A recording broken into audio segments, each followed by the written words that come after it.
أعوذ بالله من الشيطان الرجيم لا حول ولا قوة إلا بالله العلي العظيم بسم الله الرحمن الرحيم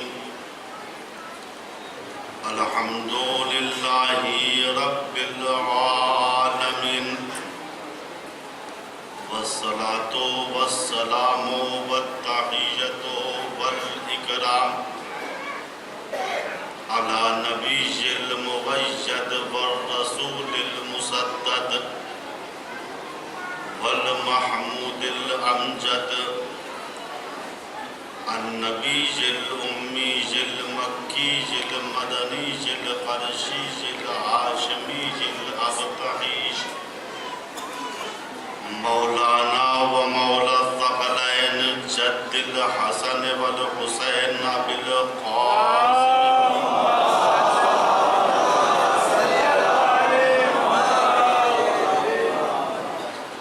ثم الصلاة عليه الطيبين الطاهرين المعصومين المظلومين من الآن إلى قيام يوم الدين أما بعد فقد قال الله الحكيم بسم الله الرحمن الرحيم عالم الغيب فلا يظهر على غيبه أحدا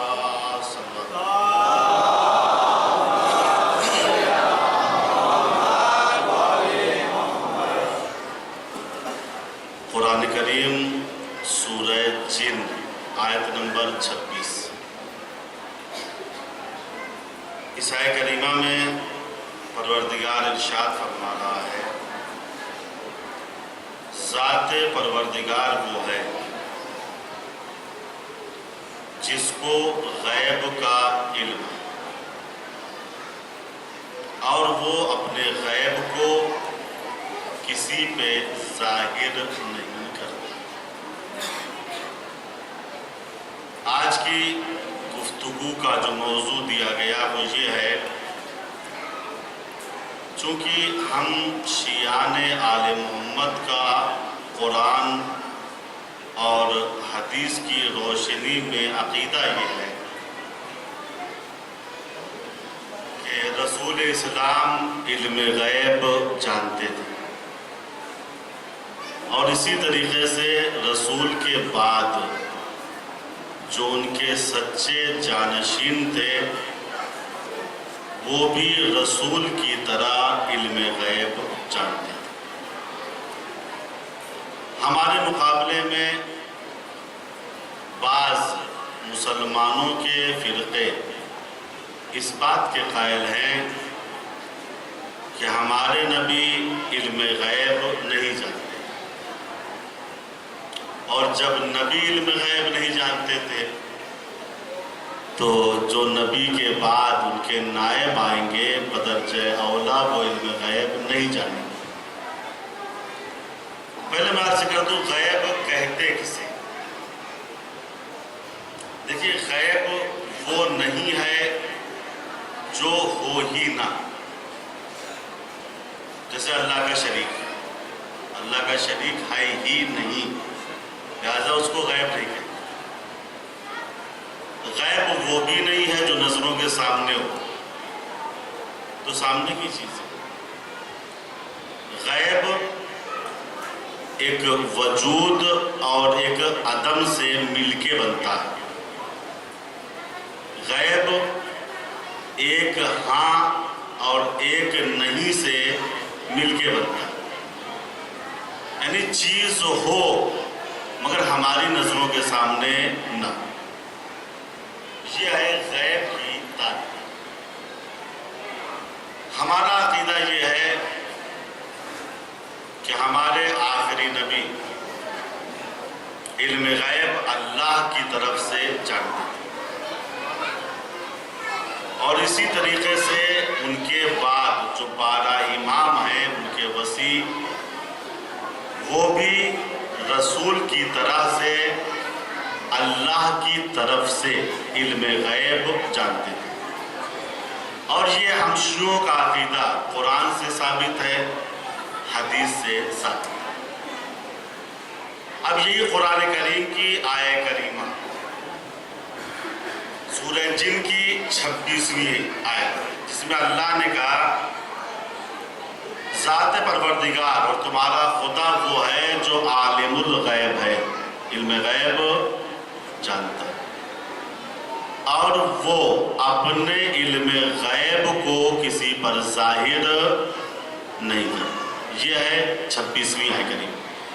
27ویں آیہ کریمہ میں اللہ نے کہا اِلَّا مَنِ ارْتَضَىٰ مِن رَسُولٍ،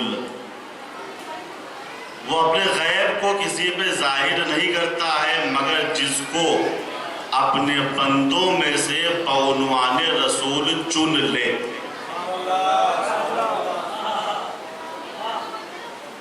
جس کو اللہ اپنا رسول بناتا ہے اس کو علم غیب دے دیتا ہے.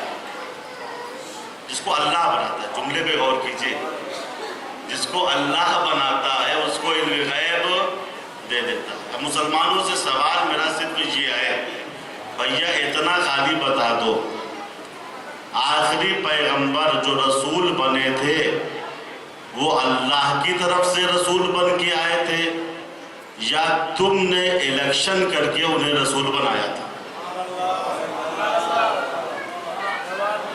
اگر تم نے الیکشن کر کے ان کو رسول بنایا تھا تو ان کے پاس علم غیب نہیں تھا. لیکن اگر یہ مانو وہ خدا کی طرف سے رسول بن کے آئے تھے تو قرآن کی آیت یہ کہہ رہی ہے کہ ان کے پاس علم غیب موجود تھا. وَعِنْدَهُ مَفَاتِحُ الْغَیْبِ، ذات پروردگار وہ ہے، غور کرتے رہیے.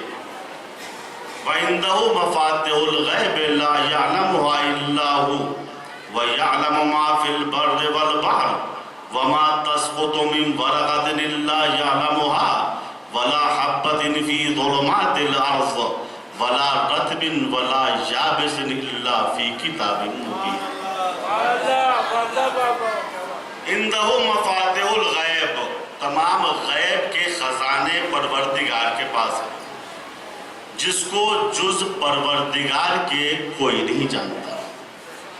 اور جتنی چیزیں خشکی اور تری میں ہیں اس کو اللہ جانتا ہے. یہاں تک کہ کوئی بھی پتا اگر درخت سے جدا ہو جاتا ہے تو اللہ اس کو بھی جان لیتا ہے. زمین کی تاریکیوں میں کوئی دانہ ایسا نہیں اور کوئی خشک و تر ایسا نہیں جس کا علم کتاب مبین میں موجود نہ ہو.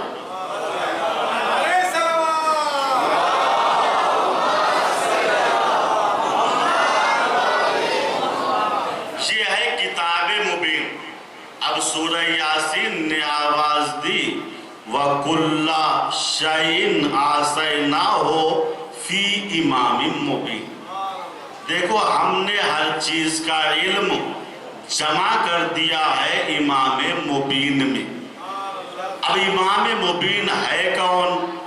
اب آئیے ابن عباس کی روایت ہے جب یہ آیہ کریمہ نازل ہوئی بزم رسول کے 2 زمینی ستارے کھڑے ہو گئے. انہوں نے کہا یا رسول اللہ امام مبین سے مراد انجیل ہے؟ حضور نے کہا نہیں، انجیل مراد نہیں. انہوں نے کہا پھر توریت ہے؟ حضور نے کہا نہیں، توریت بھی مراد نہیں. انہوں نے کہا پھر مراد قرآن ہے؟ حضور نے کہا نہیں، قرآن بھی مراد نہیں. دیکھیے یہ وہ ہیں جو رسول کی موجودگی میں اپنے سے قرآن سمجھنے کی کوشش کر رہے ہیں اور نہیں سمجھ پا رہے ہیں. ایک مرتبہ کھڑے ہو کے پوچھ رہے تھے یا رسول اللہ مراد کیا ہے؟ بتا دیتے. پوچھ نہیں رہے ہیں بلکہ خود ہی سے بجھولی پوچھ رہے ہیں. حضور توریت مراد ہے؟ نہیں. سمجھے؟ انجیل مراد ہے؟ نہیں سمجھے. قرآن مراد ہے؟ کہا نہیں ابھی نہیں سمجھے بھیا، جو رسول کی زندگی میں قرآن کی ایک آیت نہ سمجھ پائے، اس کے لیے رسول کے بعد پورا قرآن کیسے کافی ہو گیا؟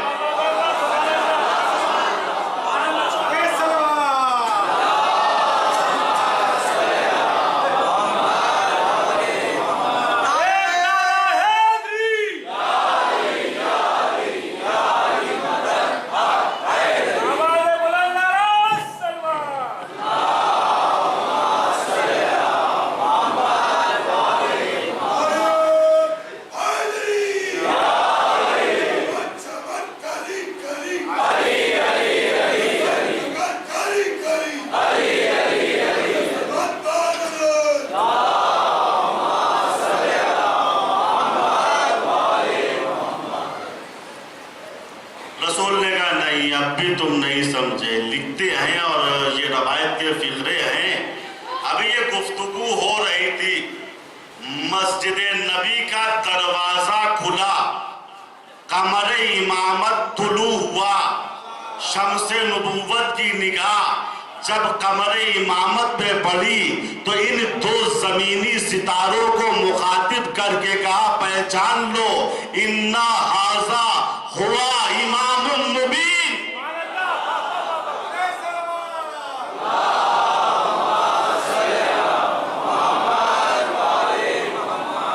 یہ علی جو آئے ہیں، یہ قمر امامت جو ہیں، یہ ہے امام مبین۔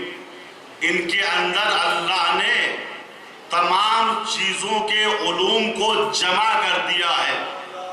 اچھا تھا بعض لوگوں کو اپنی قرآن فہمی پہ بڑا ناز، سمجھتے تھے ہم بہت قرآن سمجھتے ہیں۔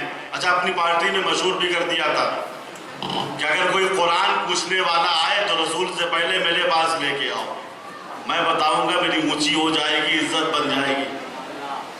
لکھا ہے ایک مرتبہ یہودیوں کا ایک گروہ، وہ بھی عالموں کا گروہ، جس میں کعب ابن اشرف تھا، حی ابن اخطب تھا، سیفی ابن مالک تھا، یہ بڑے بڑے علماء تھے یہودیوں کے۔ یہ لوگ مسجد نبی میں آئے، کہنے لگے ہمیں قرآن کے بارے میں کچھ پوچھنا ہے۔ کس سے پوچھے؟ کون ہے عالم قرآن؟ بھی دیکھیے ابھی رسول کا زمانہ ہے، رسول محراب میں بیٹھے ہوئے ہیں، یہ جو ہے دروازے پہ آدمی کو ڈیل کیا کرتے تھے۔ کون ہے؟ کس سے پوچھے؟ قرآن کے بارے میں کچھ پوچھنا ہے۔ ایک صاحب نے کہا یہ عالم قرآن بیٹھے، انہی سے پوچھو، بہت قابل آدمی ہے، ہر چیز بتا دیں گے۔ اچھا انہوں نے سمجھا تھا کہ یہ صاحب شاید حلال و حرام کا مسئلہ پوچھیں گے، واجب اور غیر واجب کا مسئلہ پوچھیں گے۔ وہ تھے یہودی علماء، سوال چھانٹ کے لائے تھے۔ انہوں نے کہا یہ بتا پائیں گے؟ کہا ہاں بتا دیتے، قابل آدمی ہے۔ کہا ٹھیک ہے۔ یہودی علماء نے کہا میاں تمہارے قرآن میں لکھا ہے وَجَنَّةٍ عَرْضُهَا السَّمَاوَاتُ وَالْأَرْضُ أُعِدَّتْ لِلْمُتَّقِينَ، اللہ نے متقین کے لیے جو جنت بنائی ہے اس کی چوڑائی 7 آسمان اور 7 زمین کے برابر ہے۔ ایک متقی کی جنت کی بات ہو رہی ہے۔ اللہ نے متقین کے لیے جنت بنائی ہے، جمع کا صیغہ لکھا ہے کہ ایک ایک متقی کی جنت ایسی ہوگی کہ 500 سال اگر ایک فرشتہ تیز رفتار سے پرواز کرے تب بھی متقی کی جنت ختم نہیں ہوگی، فرشتہ تھک جائے گا۔ جنہوں نے کہا میں بتاؤ تمہارے قرآن میں ہے نا متقی کی اور متقین کی جو جنت ہے اس کی چوڑائی 7 آسمان اور 7 زمین کے برابر ہے؟ کہاں؟ ہمارے قرآن میں تو ہے۔ کہا ہے کہاں ہے؟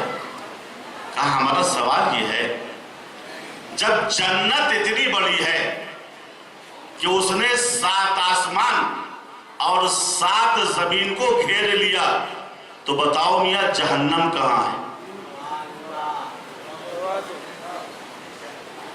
اب یہ بغلے جھانکنے لگے۔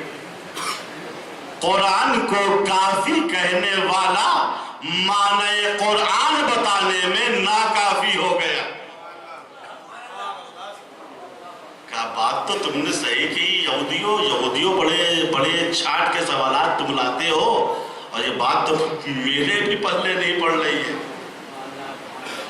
بات تو ٹھیک ہے تمہاری، جب جنت اتنی بڑی ہے کہ 7 آسمان اور 7 زمینوں کا احاطہ کیے ہوئے ہے، تو پھر جہنم کہاں؟ لکھا ہے یہ الجھے ہوئے تھے، اتنے میں حلال مشکلات علی ابن ابی طالب تشریف لے آئے۔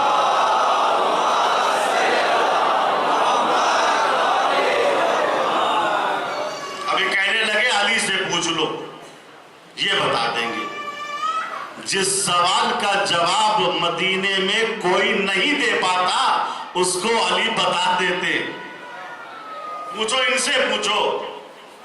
یہودیوں نے سوچا یہ بھی انہی جیسے ہوں گے، ابھی یہودیوں کو زیادہ معرفت نہیں تھی۔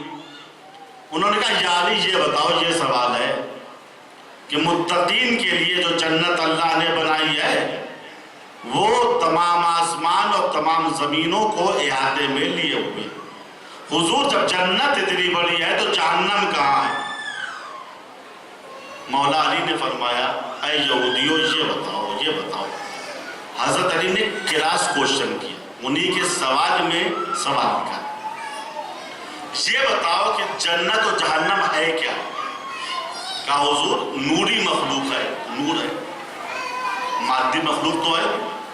کہا اچھا مخلوق ہے کہاں؟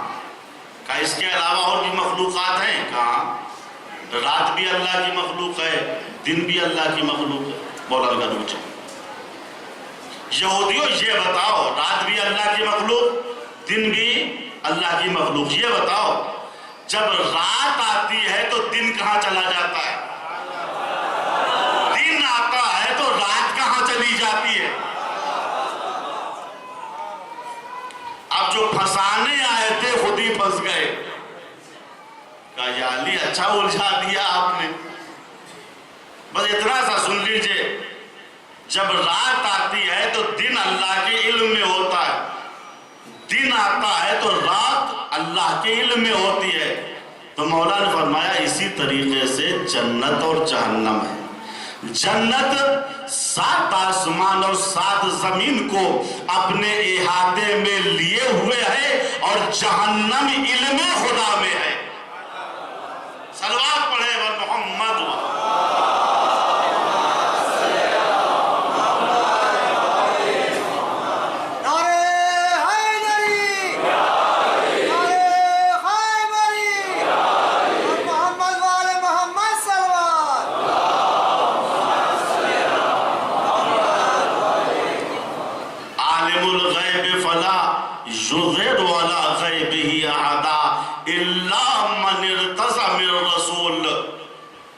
خدا عالم الغیب ہے، وہ اپنے علم غیب کو کسی کو نہیں بتاتا مگر یہ کہ جس کو بعنوان رسول چن لے۔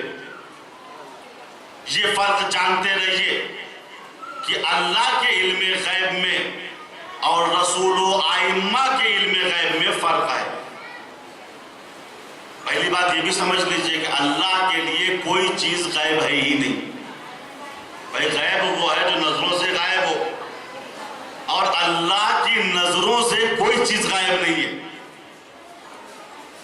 جو اللہ علیم الغیب ہے وہ ہمارے بنسبت۔ اللہ کا علم غیب ذاتی ہے، بہت توجہ سے سنیے گا، یہ ایک عقائدی نظریہ ہے ہم شیعوں کا۔ ہم مانتے ہیں رسول علم غیب رکھتے ہیں، ائمہ علم غیب رکھتے ہیں مگر خدا کی طرف سے، لیکن خدا کا علم غیب ذاتی ہے، وہ کسی کی طرف سے نہیں۔ ایک چیز ہوتی ہے ذاتی، ایک چیز ہوتی ہے وہبی، دی ہوئی۔ اللہ کا علم غیب کیا ہے؟ ذاتی۔ نبی اور ائمہ کا علم غیب کیا ہے؟ وہبی، ادھر سے عطا ہوا، ادھر سے دیا گیا۔ مثال دو بچوں کے لیے، نظریں ہو رہی ہیں، پورے محرم آپ نے نظر چکھا، کہیں قورمہ تھا، کہیں کوفتہ تھا، کہیں بریانی تھی، وغیرہ وغیرہ۔ یہ جو قورمہ کھاتے تھے اس کے اندر چکنائی ہوتی تھی۔ قورمے کی چکنائی کس وجہ سے ہے؟ کہا مولانا گھی کی وجہ سے. اچھا. بریانی کی چکنائی, کہا گھی کی وجہ سے. کوفتے کی چکنائی, کہا گھی کی وجہ سے. ہم نے پلٹ کے کہا کہ گھی کی چکنائی کس وجہ سے ہے؟ گھی کے اندر جو چکنائی ہے وہ کس وجہ سے ہے؟ کہا نہیں میاں, وہ گھی کی چکنائی ذاتی ہے, اپنی ذات پہ قائم ہے. عزیزو اسی طریقے سے علم غیب خدا ذاتی ہے. علم انبیاء اور علم اولیاء یہ وحبی ہے, ذات پروردگار کی طرف سے عطا ہوتا ہے. بات طے ہوگی نا. وحبی کیا ہے اور ذاتی کیا ہے؟ علم غیب خدا ذاتی, کسی کا محتاج نہیں. مگر رسول عالم الغیب اس وقت بنتے ہیں جب خدا بتاتا ہے. ائمہ کے پاس علم غیب ایسا ہے کہ خدا نے دیا ہے, عطا کیا ہے. بات واضح ہو گئی.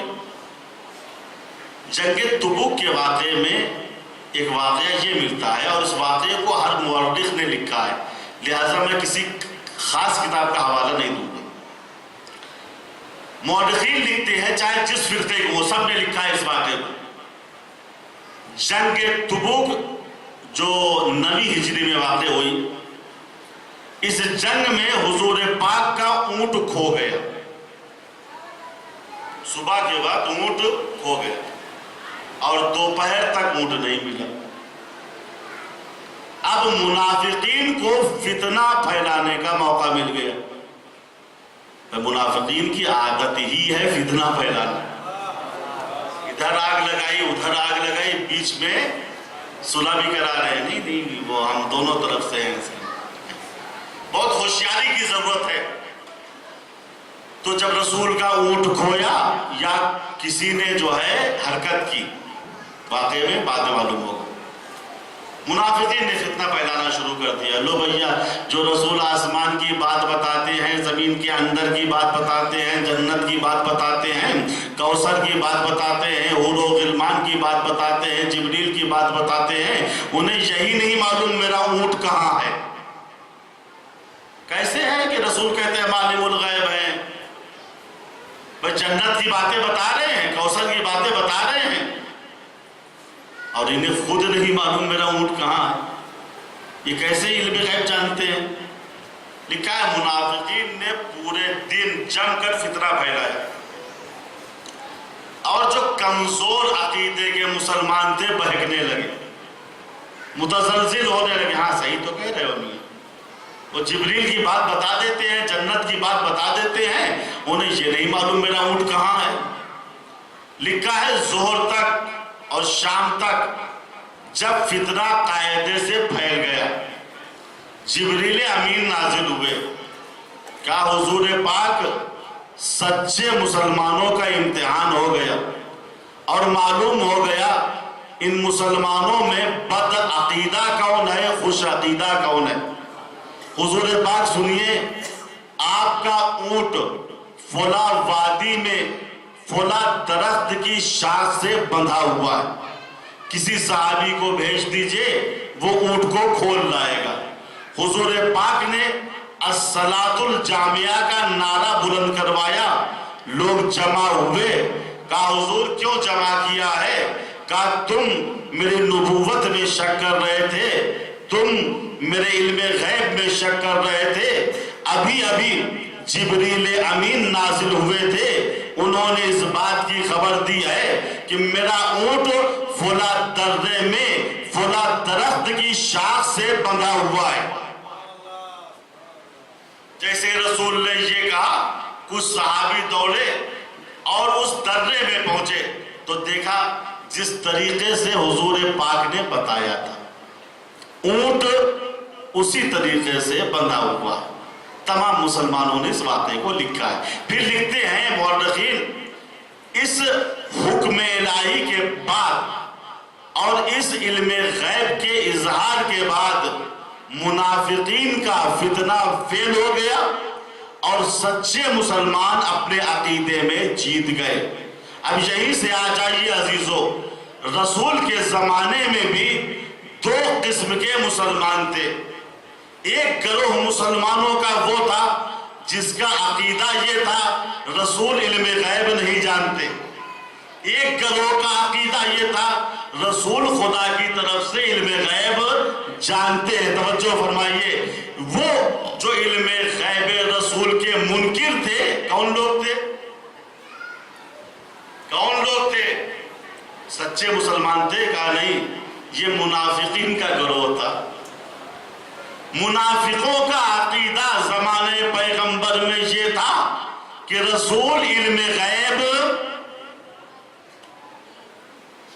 اور آج بھی اگر کسی مسلمان کا یہ عقیدہ بن جائے،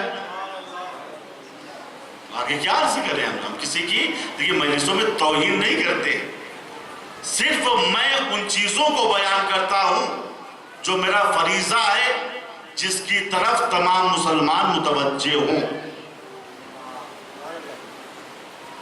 دو قسم کے مسلمان تھے، ایک جو ظاہری مسلمان تھے، دل سے کافر تھے، جنہیں منافق کہتے ہیں، انہوں نے فتنہ پھیلایا تھا کہ رسول کے پاس علم غیب نہیں۔ سچے مسلمان آخر تک اٹل رہے، نہیں رسول کے پاس علم غیب ہے۔ آخر میں جیت کس کی ہوئی؟ سچے مسلمانوں کی۔ تو رسول نے بتا دیا بھیا جا فلاں درے میں فلاں درخت کی شاخ سے میرا اونٹ بندھا ہوا ہے۔ بھائی جو رسول یہ بتا سکتا ہے میرا اونٹ فلاں درے میں بندھا ہوا ہے، وہ یہ بھی بتا سکتا ہے کہ کس کس کی یہ حرکت ہے، کس کس نے باندھا ہے، کس کس کا اس میں ہاتھ ہے۔ اگر رسول اس کا نام بتا دیتے نا تو تاریخ سے یہ واقعہ غائب ہو جاتا۔ یا رسول اللہ بتا دیجئے، کہا نہیں میں نام نہیں بتاؤں گا، حرکت بتا رہا ہوں، حرکتی کو خود پہچان لینا۔ صلوات پڑھیں بر محمد و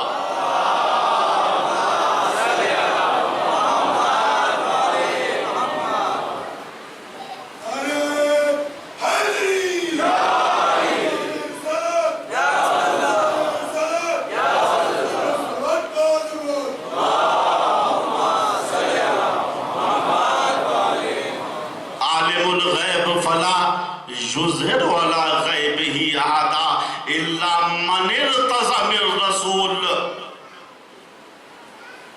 عالم الغیب تمہارا پروردگار ہے، اپنے غیب کو کسی پہ ظاہر نہیں کرتا مگر یہ کہ جس کو رسول کے عنوان سے چن لے۔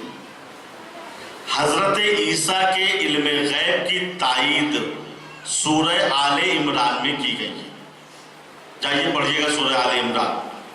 جناب عیسیٰ جب دنیا میں آئے تو انہوں نے کہا انی قد جئتکم بآیۃ من ربکم انی اخلق لکم من الطین کہیئۃ الطیر فانفخ فیہ فیکون طیرا باذن اللہ واکرہ الاکمہ والابرص واحیی الموتى باذن اللہ وانبئکم بما کنتم تأکلون وما تدخرون فی بیوتکم۔ جناب عیسیٰ کہہ رہے ہیں اپنی قوم سے، دیکھو انی قد جئتکم بآیۃ من ربکم، میں رسول بن کے آیا ہوں اور اللہ کی طرف سے نشانیاں لے کے آیا ہوں، دلیل لے کے آیا ہوں، معجزات لے کے آیا ہوں۔ انی اخلق من الطین کہیئۃ الطیر، میں تمہارے لیے مٹی سے پرندہ بناؤں گا، فانفخ فیہ، اس میں پھونکوں گا، فیکون طیرا باذن اللہ، وہ اللہ کی اذن سے پرندہ بن کے اڑ جائے گا۔ وَأُبْرِئُ الْأَكْمَحَ وَالْأَبْرَصَ، وَأُبْرِئُ الْأَكْمَحَ وَالْأَبْرَصَ، جو مادر ذات اندھے ہیں ان کو لے کے آؤ، جو مبروس ہیں ان کو لے کے آؤ، ان کو میں شفا دے دوں گا۔ اور یہی نہیں، وَأُحْيِي الْمَوْتَى بِإِذْنِ اللَّهِ، میں اللہ کے اذن سے مردوں کو زندہ کروں گا۔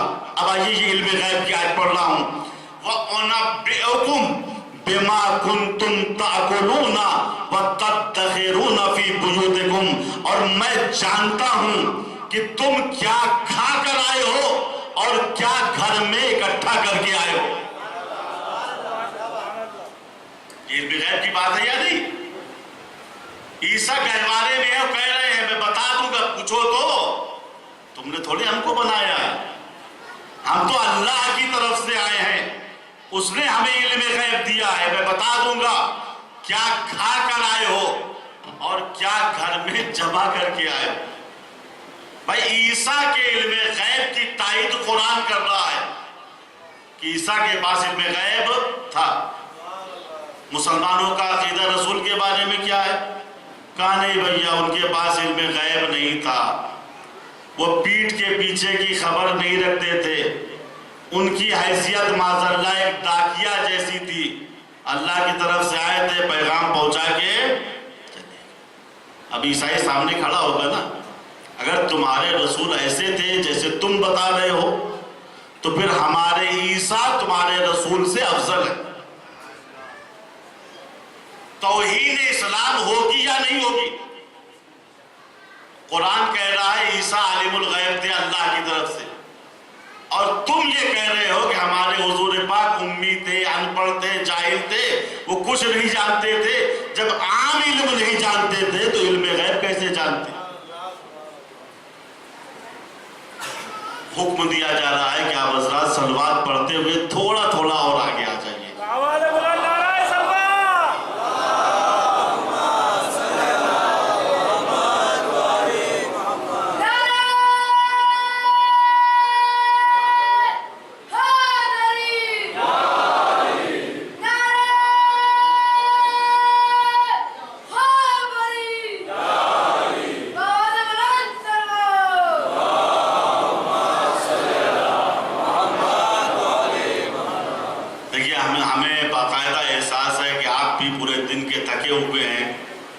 چھ سات مجلسیں دن بھر کرتے ہیں اور تھک کے یہ آخری مجلس تقریباً ہوتی ہے، اور البتہ شاید اس کے بعد ایک مجلس اور بھی ہوتی ہے، لیکن پھر بھی 6-7 مجلسوں کے بعد آپ حضرات تشریف لاتے ہیں، تھکے ہوئے ہوتے ہیں، اور میری بھی عام طریقے سے تیسری یا چوتھی مجلس یہ ہوتی ہے، میں بھی تھکا ہوا رہتا ہوں، لہٰذا چیزوں بہت غور سے سنتے رہیے۔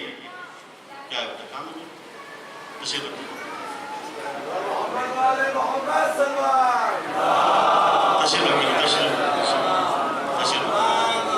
ایک سلوات پڑھو محمد والے۔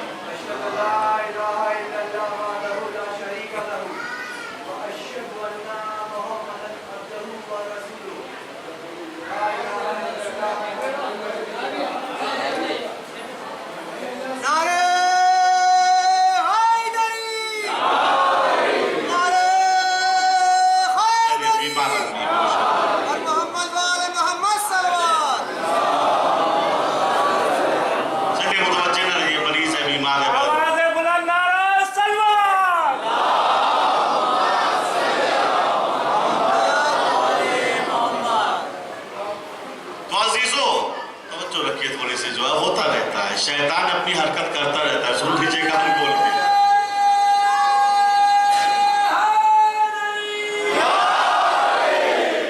عبادت کا خلوص ختم کرنے کے لیے شیطان اپنی حرکت کرتا رہتا ہے، کوئی حرکت نہیں۔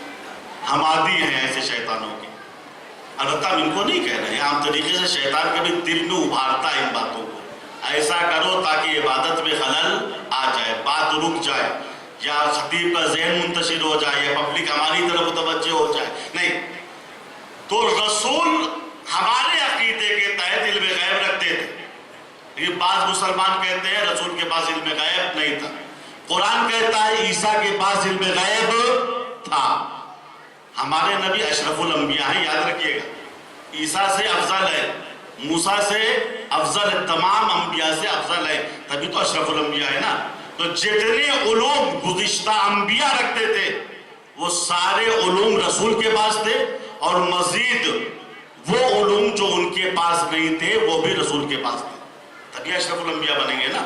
اور اگر اتنا ہی علم ہو جتنا پچھلے انبیاء کے پاس تھا تو رسول ان جیسے بن سکتے ہیں، ان سے افضل نہیں بن سکتے۔ تو عیسیٰ کے علم غیب کی تائید قرآن کر رہا ہے کہ عیسیٰ کہتے تھے اُنبئکم، میں تمہیں خبر دوں گا کہ تم کیا کھا کر آئے ہو اور کیا گھر میں جمع کر کے آئے ہو۔ مسلمانوں نے کہا نہیں بھیا ہمارے نبی تو امی تھے، ان پڑھ تھے، پیٹھ کے پیچھے کی خبر نہیں رکھتے تھے۔ توہین اسلام ہے یا نہیں ہے؟ توہین رسول ہے یا نہیں ہے؟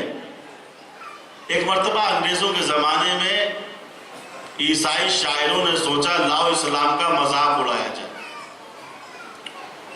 انہوں نے ایک مصرع دیا جس میں عیسیٰ کو اونچا دکھایا، آخری پیغمبر کو معذاللہ نیچا دکھایا. ان کا مصرع یہ تھا: فلک پر حضرت عیسیٰ محمد سا بشر نیچے. یہ ہمارا عقیدہ ہے نا، جناب عیسیٰ چوتھے آسمان پر ہے اور پیغمبر اسلام مدینے میں زمینی بھی تو دفن ہے نا. اب دیکھیے انہوں نے اس سے فائدہ اٹھایا. کہا مسلمانوں اگر ہمت ہے تو جواب دو، فلک پر حضرت عیسیٰ محمد سا بشر نیچے. اچھا اس قسم کے عقیدہ رکھنے والے اگر مسلمان ہوتے تو کہتے صحیح تو کہہ رہے ہو، ہمارے حضور پاک تو ایسے ہی تھے، وہ تو امی تھے، ان پڑھ تھے. عجیب بات ہے. یہ خدا کی قسم ہر زمانے میں ایسے روشن ضمیر مسلمان رہے ہیں کہ جب بھی اسلام پہ وقت پڑا ہے تو عیسائیوں کا منہ توڑ انہوں نے جواب دیا. انہوں نے مصرع دیا، مسلمانوں نے مصرے کا جواب دیا. ان کا مصرع کیا ہے غور کیجیے. انہوں نے کہا کہ فلک پر حضرت عیسیٰ محمد سا بشر نیچے. مسلمانوں نے جواب دیا یہ دریائے محبت ہے، حباب اوپر گوہر نیچے.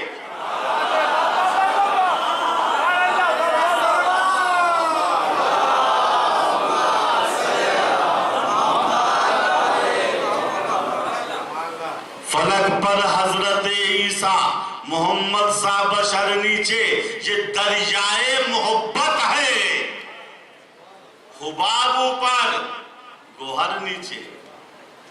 تو ہمارے عقیدے کے تحت جو ایک سچے مسلمان کا عقیدہ ہونا چاہیے کہ رسول بھی عالم الغیب ہیں اور رسول کے بعد جو ان کے سچے جانشین ہیں وہ بھی عالم الغیب تھے، ورنہ توہین اسلام ہو جائے گی، توہین رسول ہو جائے گی. اب میں روایتیں نقل کر رہا ہوں اور ایک ایک جملے کا ذمہ دار ہوں کہ سنت والجماعت کے 200 عالموں نے اس حدیث کو نقل کیا ہے: انا مدینۃ العلم وعلی بابها.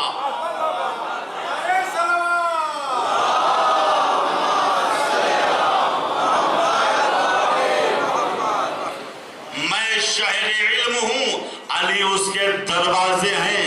فمن اراد العلم فلیات الباب. جو علم چاہتا ہے وہ دروازے پہ آئے، وہ علی کے پاس آئے.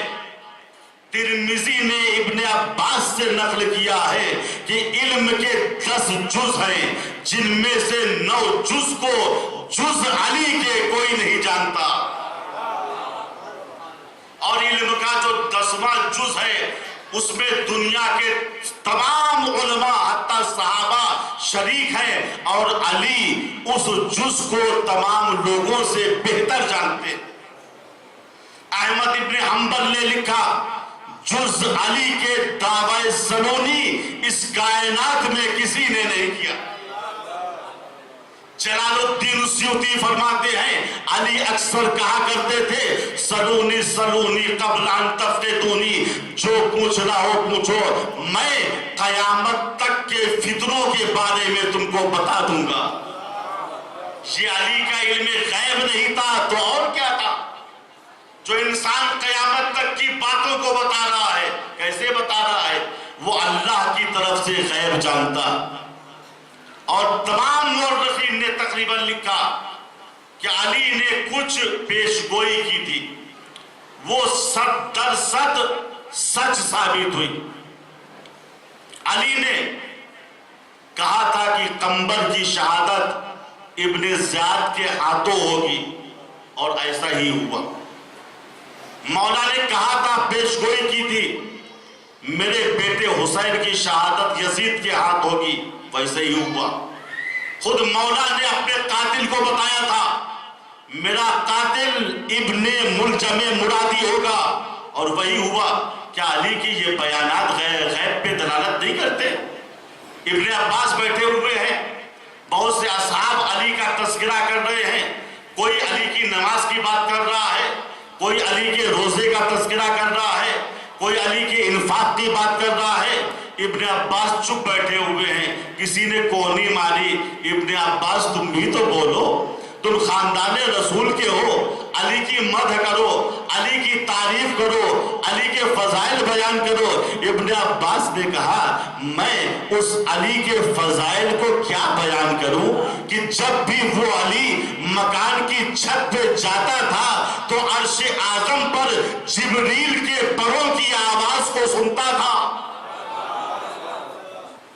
علامہ محمد ہاشم بحرینی لکھتے ہیں مسجد کوفہ میں علی درس دے رہے ہیں، خطبہ دے رہے ہیں، اچانک ایک نورانی شخص کھڑا ہوا اور اس نے کہا یا علی اینا جبرائیل، علی بتاؤ جبریل کہاں ہے؟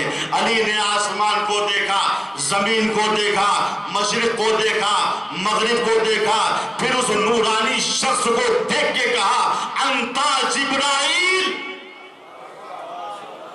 تم جبرائیل ہو۔ جبریل نے پروں کو پھیلایا، لوگوں کے سامنے سے پرواز کر گئے، اصحاب چیخ پڑے یا علی آج ہم جان گئے انتا خلیفۃ رسول اللہ حقا، تم رسول کے سچے خلیفہ ہو۔ یاد رکھیے گا رسول کی خلافت کا دعویٰ کرنا اور ہے اور رسول کا سچا خلیفہ ہونا اور ہے۔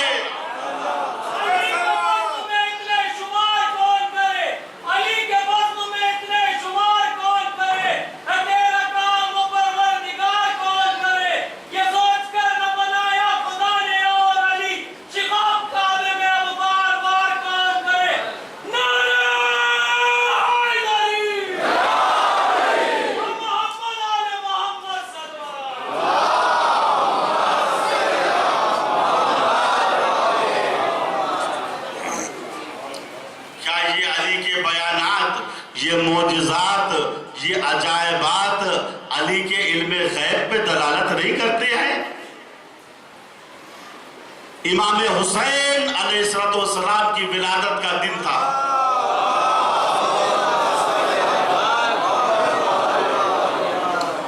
اصحاب پیغمبر کا ایک گروہ تبریک و تہنیت کے لیے حضور پاک کے پاس آیا، لیکن سر جھکا کے بیٹھا ہوا تھا۔ حضور نے کہا کیا ہوا؟ اس خوشی کے موقع پہ سر تمہارے کیوں جھکے ہوئے؟ کہا حضور بات یہ ہے، ہم تھوڑی دیر پہلے بھی آپ کی خدمت میں تبریک و تہنیت کے لیے آئے ہوئے تھے، دروازے پہ علی سے ملاقات ہو گئی، علی نے وہیں سے ہم کو واپس کر دیا، بہانہ یہ بتایا ابھی تم نہیں جا سکتے ہو رسول کے پاس۔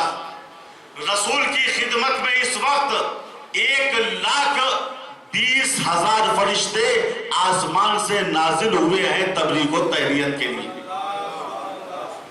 یا رسول اللہ ہم تو یہ سن کے واپس چلے گئے، لیکن ہم کو بڑا تعجب ہوا کہ علی کو کیسے معلوم ہوا کہ آپ کی خدمت میں تبلیغ و تہنیت کے لیے 1,20,000 فرشتے آسمان سے آئے ہیں۔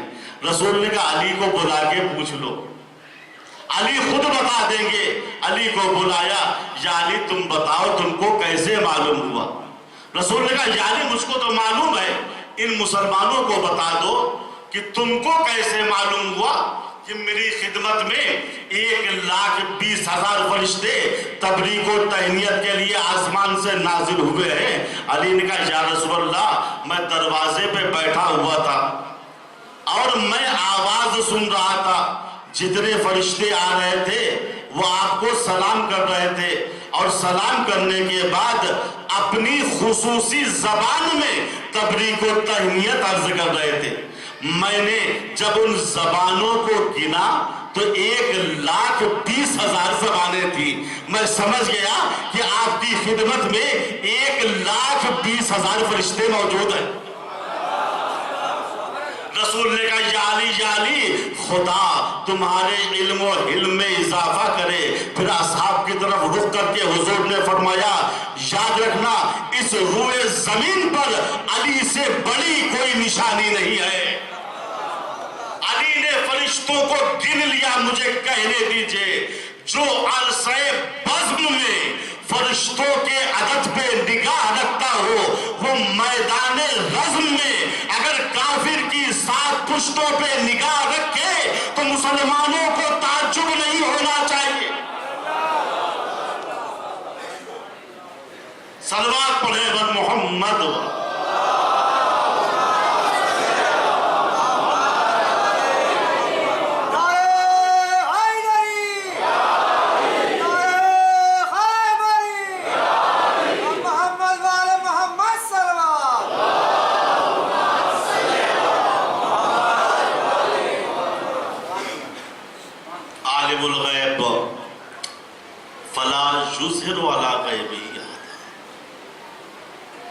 اللہ علم غیب کو جانتا ہے اور اپنے علم غیب کو کسی پہ ظاہر نہیں کرتا. الا من ارتضی من رسول. اگر من کو تبعیضیہ بھی رکھ لیا جائے اور یہ ترجمہ کیا جائے مگر یہ کہ بعض رسولوں کو تو تب بھی ماننا پڑے گا بعض میں بھی ہمارے نبی چونکہ اشرف الانبیاء ہیں لہذا آپ کے پاس علم غیب موجود تھا. اور مزید میں نے عرض کیا کہ نبی کے بعد جو نبی کے سچے جانشین تھے ان کے پاس بھی خدا کی طرف سے علم غیب موجود تھا. آج ایک سوال یہ ہوتا ہے بھائی آپ 12 اماموں کو مانتے ہیں ان کا نام قرآن میں دکھا دیجئے. یہ جب اتنے مقدس تھے علم غیب جانتے تھے تو قرآن میں نام کیوں نہیں ہے؟ عزیزو یاد رکھیے گا قرآن کسی کے نام کو نہیں بتاتا. البتہ بعض جگہ نام کا تذکرہ ہے اس کی مصلحتیں الگ. اگر قرآن نامزد ہر مسئلے میں ہر آیت میں یہ بیان کرنے لگے کہ میں اس کے لیے جو ہے یہ آیت مثلا آیت کہے میں اس کے لیے نازل ہوئی ہوں تو قرآن کی اہمیت ختم ہو جائے گی. ہم کہیں گے جب اس کے لیے تم نازل ہوئی ہو تو آئے قرآن تم کا تمہارا ہم سے ربط کیا ہے؟ تم اسی کے پاس رہو وہی تم پر عمل کرے. بات ہے نا. دیکھیے قرآن کریم کلیات کو بیان کرتا ہے اجمالات کو بیان کرتا ہے اشارات کو بیان کرتا ہے اور وہ اشارات رسول کی سنت میں حل ہو جاتے ہیں. اسی کو قرآن نے خود کہا وَأَنزَلْنَا إِلَيْكَ الذِّكْرَ لِتُبَيِّنَ لِلنَّاسِ مَا نُزِّلَ إِلَيْهِمْ. اے رسول ہم نے ذکر قرآن کو تمہارے اوپر اس لیے نازل کیا ہے تاکہ تم لوگوں سے بیان کرو کہ ان کی طرف کیا نازل ہوا. اگر قرآن کافی ہوتا تو رسول کے بیان کی ضرورت ہی نہیں تھی. یعنی قرآن میں ہونا چاہیے تو بھائی بھی قرآن میں نماز بھی ہونی چاہیے. پوری نماز جس ترتیب سے مسلمان پڑھتے ہیں آپ دکھائیے قرآن میں کہیں لکھا ہے وَرْكَعُوا مَعَ الرَّاكِعِينَ رکوع کرنے والوں کے ساتھ رکوع کرو. کہیں لکھا ہے سجدہ کرو. کہیں ہے قیام کرو اللہ کے لیے. الگ الگ آیتیں ہیں نا. یہ نماز کہاں نہیں وہ رسول نے پڑھ کے بتایا صلو کما رأیتمونی اصلی. اس طریقے سے نماز پڑھو جیسے مجھے نماز پڑھتا ہوا دیکھو. تو رسول نے عمل کر کے دکھایا. نماز یہ قرآن سے تو کلیات کو بیان کرتا ہے. قرآن نے یہ کہا اطیعوا اللہ واطیعوا الرسول واولی الامر منکم. دیکھو اللہ کی اطاعت کرو اس کے رسول کی اطاعت کرو اور صاحبان امر کی اطاعت کرو. اب صاحبان امر کا ترجمہ لوگ اپنے اپنے لحاظ سے کرتے ہیں لیکن میں جو ترجمہ کرتا ہوں وہ یہ ہے صاحبان امر یعنی جو اللہ کی طرف سے حکم چلانے کے اختیارات کو رکھتے ہیں. یہ نہیں کہ ہر آدمی جو حکومت پا جائے وہ اولی الامر بن جائے، نہیں، ایسا نہیں۔ تو اولی الامر کو بتائے گا کون؟ کہا یہ رسول کی سنت سے حل ہوگی بات۔ اب آئیے، شیخ سلیمان بلخی یہ حنفی عالم دین ہے، انہوں نے لکھا رسول کے پاس ناصل نام کا یہودی آیا، ناصل نام کا یہودی رسول کے پاس، اس نے کہا یا رسول اللہ میں توحید کے بارے میں گفتگو کرنا چاہتا ہوں، آپ کی رسالت کو سمجھنا چاہتا ہوں۔ حضور نے کہا بسم اللہ۔ رسول سے اس نے مباحثہ کیا، مناظرہ کیا، رسول نے دلیلیں پیش کی، وہ قانع ہو گئے، اور جب قانع ہوا تو کلمہ پڑھ کے مسلمان ہو گئے، لا الہ الا اللہ محمد رسول۔ مسلمان ہونے کے بعد اس نے ہاتھ جوڑ کے کہا یا رسول اللہ یہ بتائیے کہ آپ کے بعد آپ کا وصی کون ہوگا؟ آپ کے بعد آپ کا وصی کون ہوگا؟ دیکھیے ناصل ابھی تازہ مسلمان ہے، نیا مسلمان ہے، مگر اتنا جانتا ہے جب تک نبی کے ساتھ اس کے وصی کا کلمہ نہ پڑھا جائے انسان سچا مسلمان نہیں ہو سکتا۔ یا رسول اللہ اپنے وصی کے نام بھی بتا دیے۔ نامزد روایت جو ہے شیخ سلیمان بلخی نے جنابی المحدث میں نقل کیا ہے، جا کے پڑھ لیجئے گا۔ حضور پاک نے کہا ناصل میرے پہلے وصی کا نام ہے علی ابن ابی طالب، پھر ان کے بعد ان کے دو فرزند حسنین شریفین میرے وصی، اور پھر حسین کے بعد حسین کی نسل سے 9 ائمہ آئیں گے جو میرے وصی ہوں گے۔ ناصل نے ہاتھ جوڑ کے کہا اللہ کے پیغمبر اے کاش ان اوصیاء کے آپ نام بھی بتا دیتے۔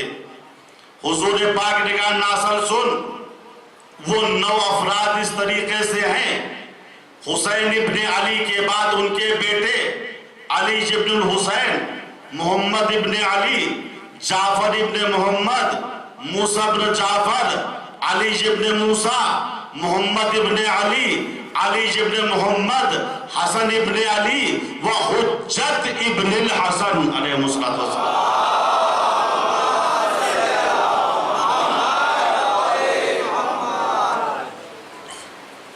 یہ 9 افراد ہیں جو حسین کی نسل سے ہوں گے اور حسین کے بعد میرے وصی ہوں گے۔ پھر اللہ کے پیغمبر نے ناصل سے ان ائمہ کا تاریخچہ بیان کیا، تھوڑے تھوڑے فضائل، تھوڑے تھوڑے مسائل، پھر فرمایا ناصل سن، طوبا طوبا لمن احبہم، جنت میں مقام طوبا اس کے لیے ہے جو ان سے محبت کرے، وویل لمن ابغضہم، اور جہنم میں مقام ویل اس کے لیے ہے جو ان کا بغض دل میں رکھے۔ بات طے ہو گئی نا؟ جنت جائے گا کون؟ مقام طوبہ تک کون پہنچے گا؟ رسول کہہ رہے ہیں طوبا لمن احبہم واتبعہم، جنت میں مقام طوبہ اس کے لیے ہے جو ان 12 اماموں سے محبت کرے اور ان کا اتباع کرے، ان کی بات مانے، ان کی بیعت میں رہے۔ یہاں سوال ہے نا، جو ان کی بات مانے گا، ان کو امام مانے گا، وہ ان کے سامنے سوال بیعت نہیں رکھے گا۔ سوال بیعت رکھنا اس بات کی دلیل ہے کہ اس نے ان ائمہ کو اپنا امام نہیں مانا۔ یزید نے حسین کے سامنے سوال بیعت رکھا تھا، تو اس کے معنی یہ تھے کہ یزید حسین کو وصی رسول نہیں مانتا تھا۔ اگر مانتا ہوتا تو بیعت کا سوال کیوں کرتا؟ اور ہماری فقہ میں بیعت غیر معصوم کی جائز نہیں ہے۔ اصل بیعت اللہ کی بیعت ہے، اللہ نے ہمارے جان اور مال کو خریدا ہے. ان اللہ اشترا من المؤمنین انفسهم واموالهم بان لهم الجنہ. اللہ نے مومنین سے ان کی جان اور ان کے مال کو خریدا. اس کے بدلے میں ان کے لیے جنت ہے. رسول کی بیعت جو ہوتی تھی اس کو کس طریقے سے بیان کیا گیا؟ ان الذین یبایعونک انما یبایعون اللہ ید اللہ فوق ایدیہم. اے رسول، جو مسلمان تمہاری بیعت کر رہے ہیں یہ تمہاری بیعت تھوڑی کر رہے ہیں. اللہ کا ہاتھ مسلمانوں کے ہاتھ پہ رکھا ہوا ہے. رسول چونکہ معصوم ہے نا، گناہ نہیں کرتے، لہذا رسول کی بیعت کو اللہ نے اپنی بیعت کہا. چونکہ غیر معصوم کی بیعت جائز نہیں ہے. بیعت کے معنی سمجھ گئے نا؟ بیعت کے معنی ہے بیچ دینا. بیعت کے معنی ہے اپنے آپ کو فروخت کر دینا. ہم نے اپنے کو بیچا ہے کس کے ہاں؟ قرآن نے کہا اللہ کے ہاں. جب اللہ کے ہاتھ ہم نے اپنے آپ کو بیچ لیا ہے تو یہ دنیاوی پراپرٹی تھوڑی نہ ہے کہ آج ان کے ہاتھ بیچا، کل ان کے ہاتھ بیچ لیا، پرسوں تیسرے کیا. ان اللہ اشترا من المؤمنین انفسهم واموالهم. اللہ نے خریدا ہے مومنین سے ان کی جان کو اور ان کے مال. تو ہم جو رسول کے ہاتھ پہ بیعت کر رہے ہیں نا، یہ اصل میں اللہ کی بیعت ہے. رسول کا ہاتھ اللہ کا ہاتھ ہے. اور یہی بات ہے، جب حسین ابن علی مکہ چھوڑ رہے تھے، شب ترویہ ابن عباس نے خواب میں دیکھا جبریل امین کے ہاتھوں میں حسین کا ہاتھ ہے، اور جبریل امین بآواز بلند کہہ رہے ہیں ایھا الناس ہلموا الی بیعت اللہ. اے لوگو، اگر اللہ کی بیعت کرنی ہے تو حسین کے ہاتھ پہ بیعت کرو، کیونکہ حسین سردار جنت ہے. حسین معصوم ہے. ایک صلوات پڑھو محمد.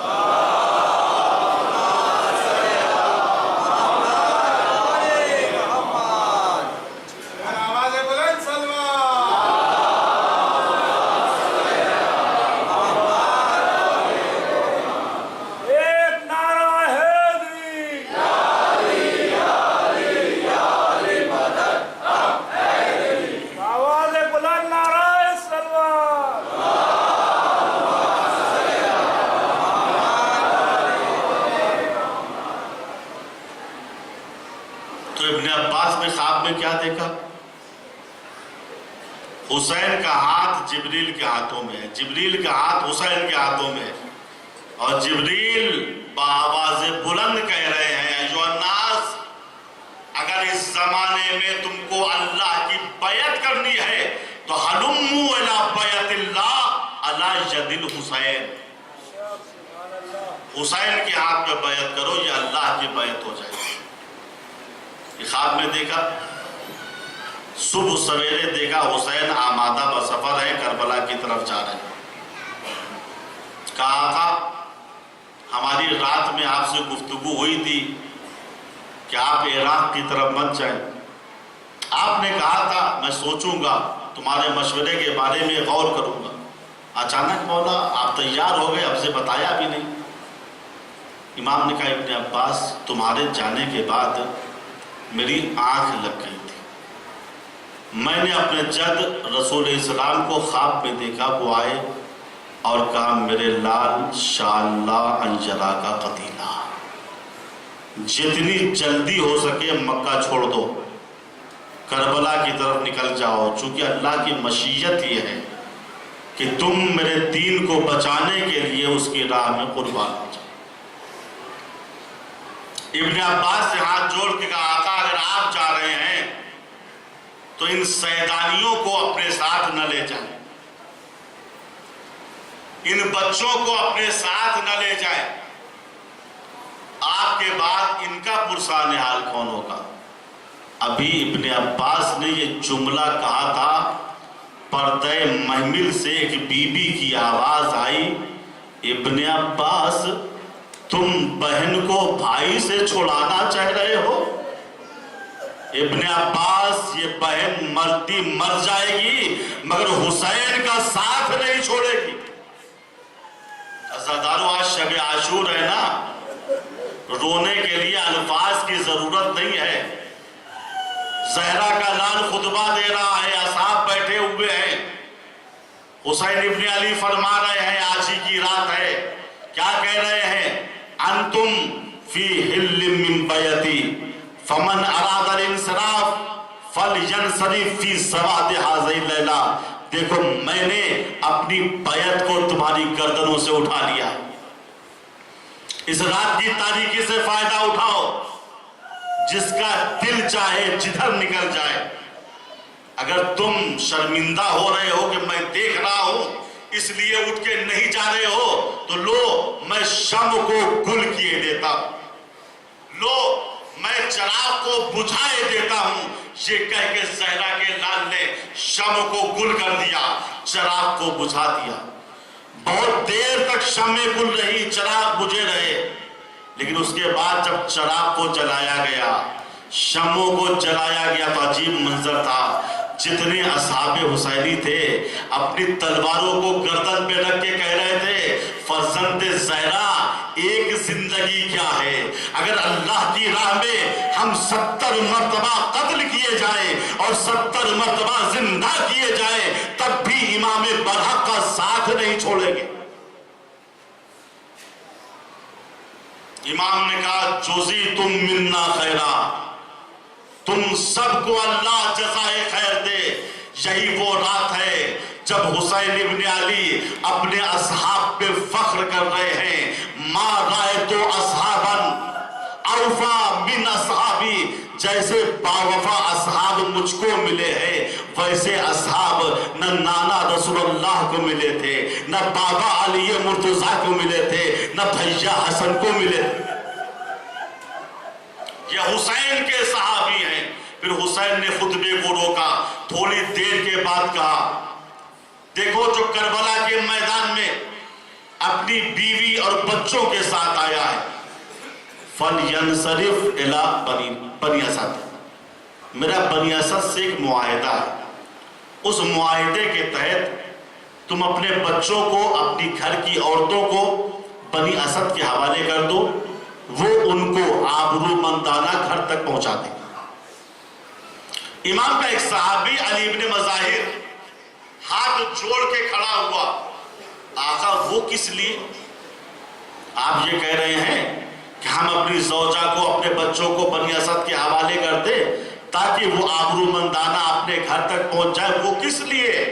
امام نے سر جھکا کے کہا وہ اس لیے لِأَنَّا نِسَائِ تُصْبَى مِن بَعْدِ قَتْلِي، چونکہ میرے گھر کی عورتیں میری شہادت کے بعد اسیر کر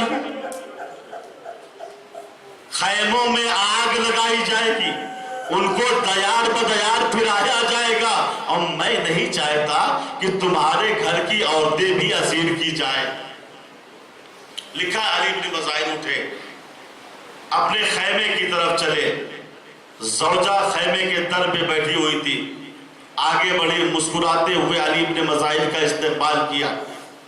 علی ابن مظاہر نے کہا اے مومنہ، اس ہنگامی حالات میں تم مسکرا کیوں رہی ہے؟ اس مومنہ نے کہا علی ابن مظاہر، میں نے امام کا پورا خطبہ سنا ہے، ہم نے تمہاری شجاعت بھی دیکھی ہے، ہم کو یقین ہو گیا تم وہ اصحاب ہو کہ مرتے مر جاؤ گے مگر فرزند زہرا کا ساتھ نہیں چھوڑو۔ علی ابن مظاہر یہ بتاؤ، امام نے خطبے کے آخر میں ایک جملہ کہا تھا، تکبیروں کی صدائیں اتنی تھی کہ میں اس جملے کو نہیں سن پائی۔ وہ جملہ کیا تھا؟ علی ابن مظاہر نے کہا وہ جملہ امام نے یہ کہا تھا، جو کربلا کے میدان میں اپنے بچوں کے ساتھ آیا ہے، زوجہ کے ساتھ آیا ہے، وہ اپنی زوجہ اور بچوں کو بنی اسد کے حوالے کر دے، چونکہ ہمارے گھر کی عورتیں ہماری شہادت کے بعد اسیر کی جائیں گی. بس اتنا سننا تھا. وہ مومنہ کھڑی ہو گئی. کہا علی ابن مظاہر پھر تمہارا کیا ارادہ ہے؟ علی ابن مظاہر نے کہا اٹھو چلو میں تمہیں بنی اسد کے حوالے کر دوں، وہ تم کو گھر تک پہنچا دیں گے. بس عزادارو قیامت آ گئی. مومنہ نے اپنے سر کو عمود خیمے سے ٹکرانا شروع کر دیا. کہا علی ابن مظاہر تم نے میرے ساتھ انصاف نہیں کیا. رسول ذاتیہ اسیر ہو اور میں اسارت سے بچ جاؤں. اللہ اللہ، زینب کے سر سے چادر چھینی جائے، میرا پردہ صحیح و سالم رہے. فاطمہ زہرا کی بیٹیوں کے کانوں سے گوشوارے چھین لیے جائیں اور میرے گوشوارے کان کی زینت بنے رہے. اے علی ابن مظاہر تم چاہتے ہو روز قیامت تم رسول کے سامنے روح سفید رہو اور میں سیدہ کے سامنے روح سیاہ ہو جاؤں؟ ہرگز ایسا نہیں ہوگا علی ابن مظاہر. صبح عاشور نمودار ہونے دو. خدا کی قسم تم مردوں کا ساتھ دو گے، میں عورتوں کا ساتھ دوں گی. یہ ہے کربلا کے مجاہد. عزادارو ابھی مجلس کے بعد آپ ایک ششماہے کا جھولا اٹھائیں گے جو تابوت کی شکل میں ہوگا. چند جملے سن لیجئے. زہرا کے لال نے صبح عاشور سے لے کر عصر عاشور تک بڑی مصیبتیں اٹھائی. کبھی زہیر کا لاشا اٹھایا ہے، کبھی سعید کا لاشا اٹھایا ہے، کبھی قاسم کا پامال شدہ لاشا اٹھایا ہے، کبھی اکبر کے سینے سے برچی کی علی کو نکالا ہے، کبھی عباس کے بازوؤں کو اٹھائے. صبح عاشور سے لے کے عصر عاشور تک زہرا کے لال پر مصیبت ہی مصیبت تھی. لیکن کسی موقع پر زہرا کے لال نے اپنے چاہنے والوں کو یاد نہیں کیا. اکبر کے سینے سے برچی کی علی کو نکالا، بڑی مصیبت تھی. لیکن حسین نے اپنے چاہنے والوں کو یاد نہیں کیا. قاسم کا پامال شدہ لاشا اٹھایا، بڑی مصیبت تھی. لیکن اپنے چاہنے والوں کو یاد نہیں کیا. عباس کے کٹے ہوئے بازوؤں کو اٹھایا، بڑی مصیبت تھی. حسین نے اپنے چاہنے والوں کو مگر یاد نہیں کیا. نہ جانے علی اصغر کے لیے پانی کا سوال کرنا حسین کے لیے کتنی بڑی مصیبت تھی کہ حسین کو حسین کے شیعہ یاد آ گئے.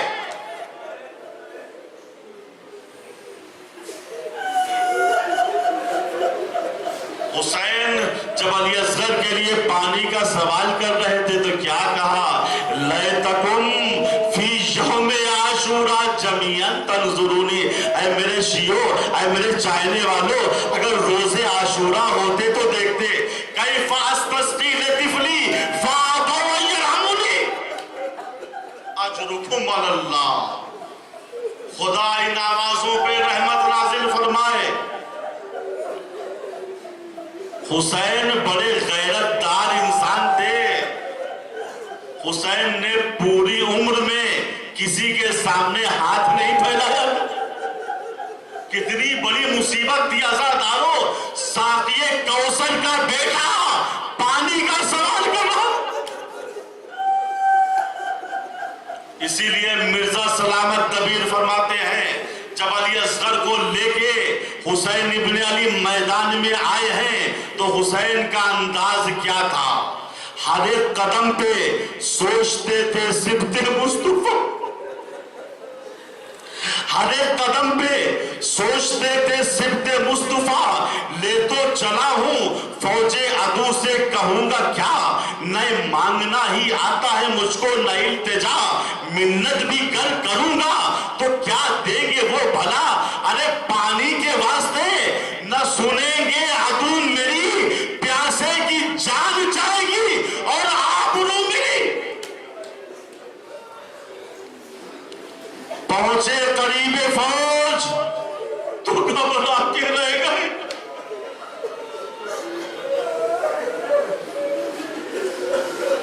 پہنچے قریب فوج تو گھبرا کے رہ گئے. چاہا کرے سوال